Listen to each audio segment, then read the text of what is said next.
Song હમણાં ખૂબ trending માં ચાલે છે, પણ આ જ ભાવ છે એ માતાજીના ચરણે ગાઓ તો કેવી રીતના ગવાય? એ તારા મઢમાં બેસનારી કદી ખોટું નહીં બોલે, એ તારા મઢમાં બેસનારી કદી ખોટું નહીં કરે, તું સમરે હાચા મનથી માડી હા કલે રે આવે,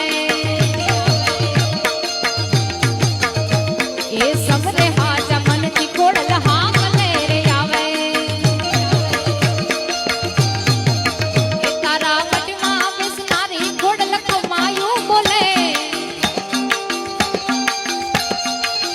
એ તારા મઢમાં બેસનારી ખોડલ કમાયું બોલે,